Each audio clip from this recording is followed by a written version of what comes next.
Hello, my dear. Look what's happening every time you step outside.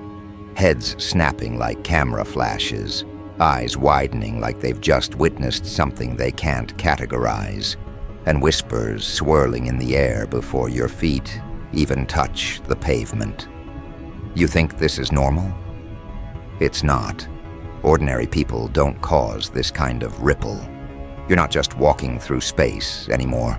You're bending it. You're glowing in a way that feels scripted, cinematic, staged by something greater.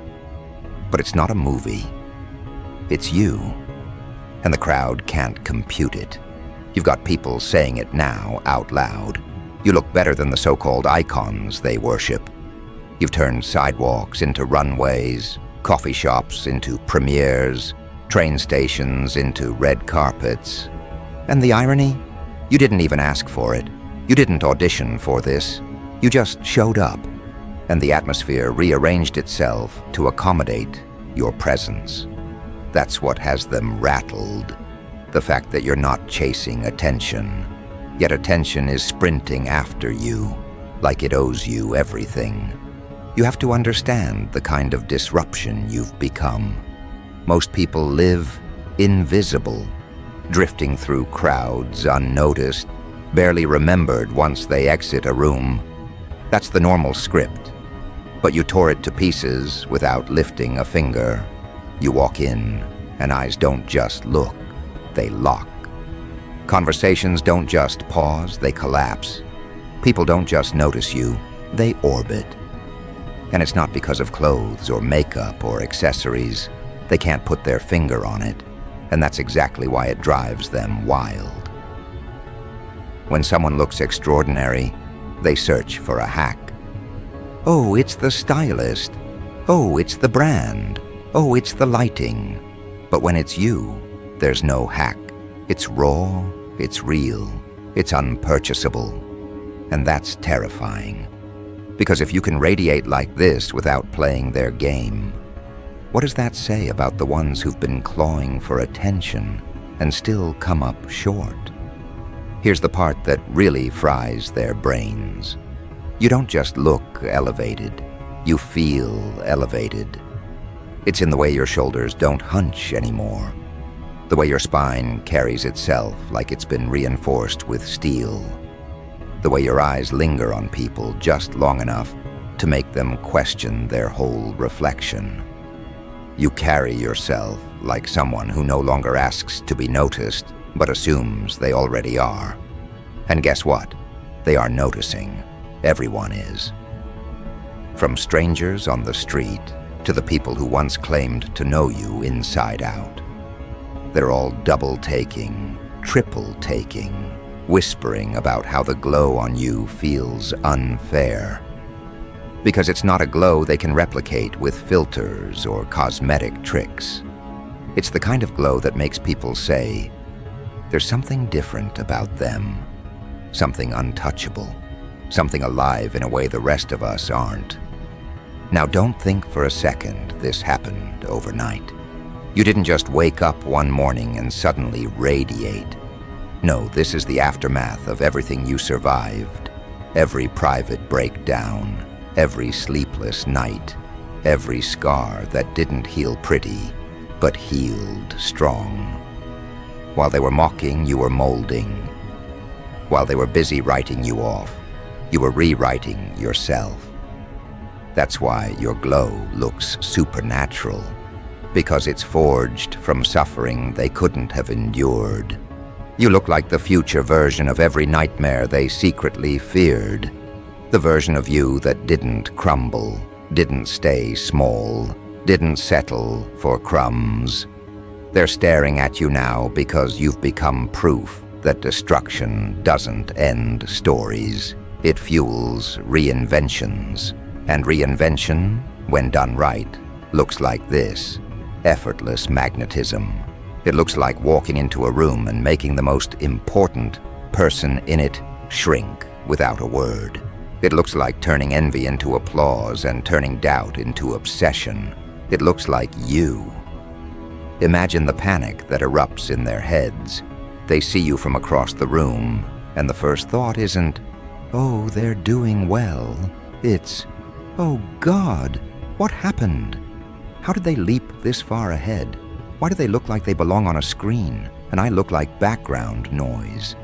Their insecurities start screaming before you even open your mouth. That's the power of the glow. It exposes without you pointing a finger. People project their envy in real time, trying to decode you like a puzzle, trying to rationalize why you feel larger than life while they feel 2 sizes too small. And the cruelest part? They'll never find the answer. Because the answer isn't in anything external. It's not something they can copy-paste. The answer is in the weight you carried, the darkness you dragged yourself out of, the resilience you cultivated when nobody was watching. You turned agony into aura. And that's not for sale. Of course, the comparisons have already started. Someone said it, didn't they? That you look better than the celebrities they worship on red carpets. At first, you might have laughed it off internally, thinking they were exaggerating. But pay attention. They weren't exaggerating. You really do outshine them. Celebrities have glam teams, filters, sponsorships, and still most of them only manage a surface-level glow, the kind that cracks when the flash goes off. But your glow doesn't crack under scrutiny. In fact, it intensifies. The closer people get, the harder it hits. They see your skin, your eyes, your stance, but what really floors them is the energy humming underneath all of it. That's the secret they can't articulate. You don't just look alive, you radiate aliveness. And that's something money can't buy, agents can't fabricate, and fame can't manufacture. Which is why people are whispering comparisons now. Because what do you call someone who outshines the icons they once thought were untouchable? You call them the new standard. You see, celebrity has always been a performance. The lights, the cameras, the rehearsed smiles, the curated posts. But what terrifies people about you is that you're not performing. You're not rehearsing. You're not polishing yourself for consumption. You are simply existing, and somehow, that's more captivating than an entire industry designed to make people look magnetic. That's the glitch in the simulation for them. That's why heads keep turning, why jaws keep dropping, why whispers keep multiplying. Because if you can make people feel this way without playing by the rules, then maybe the rules were lies all along. Maybe authenticity, raw, unfiltered, unbothered authenticity, is the real red carpet. And right now, you're walking it every single day without even realizing. Now let's talk about what happens behind closed doors. Because you better believe people are spiraling in private. They're pulling up old pictures of you, scrolling through archives, trying to spot the shift. When did this happen? How did this happen? Was it gradual or sudden? They're comparing your before and after, like investigators trying to solve a case. And no matter how hard they try to rationalize, the evidence slaps them across the face. You don't just look better, you look unreachable. Like you unlocked something inside yourself they didn't even know existed. And that realization, it's devastating. Because it means while they were wasting time seeking validation, you were busy building the kind of self-respect that glows louder than any spotlight. And don't underestimate how many people are losing sleep over this.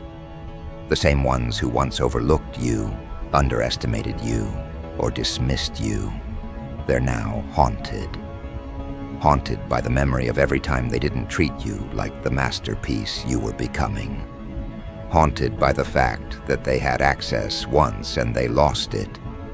Haunted by the knowledge that no matter how hard they tried to circle back, they'll never experience you in the same way again. Because the version of you that begged, that shrank, that tolerated, is gone, buried. What walks the earth now is someone untouchable, unforgettable, and unwilling to compromise for crumbs ever again. And that truth alone is enough to send them spiraling. You've noticed it, haven't you? The stares that linger too long, the compliments that sound confused, like people can't believe what they're saying. The energy shift when you walk into a room, how the air tightens, how the chatter stumbles. That's not imagination. That's the effect of someone who's no longer competing, someone who doesn't need to chase, because the universe itself seems to push everyone else into your orbit. You look famous because you've mastered the one thing celebrities can't fake. Presence. Presence that doesn't scream but resonates. Presence that doesn't beg but demands. Presence that makes the atmosphere bend just to make space for you. And this is only the beginning. Because if heads are turning now, if whispers are multiplying already, imagine what happens when you decide to turn the volume up deliberately. Imagine what happens when you stop holding back the force you've been carrying quietly. If this is what happens when you're just existing, what chaos erupts when you start moving with intent? What will they do when you sharpen the glow, when you weaponize the aura? When you decide to stop walking like a secret and start walking like a headline? That's when the panic sets in, because right now they can dismiss it as coincidence, a fluke, a trick of the light. But when you step into full power, there will be no excuse left to cling to. They will be forced to accept the reality. You've become the show, not the audience, not the background, not the forgotten extra, the show. And every space you enter becomes an arena where all eyes are compelled to center themselves on you. Picture this, a crowded room, packed shoulder to shoulder, people trying to project their best selves, polished and perfected. But the moment you arrive, their effort shrivels, their hair, their clothes, their practiced gestures. Suddenly, all of it looks like trying too hard. Because you don't try, you don't force, you simply exist, and the crowd reconfigures around you like iron filings pulled by a magnet. That's why people describe your presence as famous. Fame isn't about being on posters or plastered across billboards. Fame is when your existence is impossible to ignore.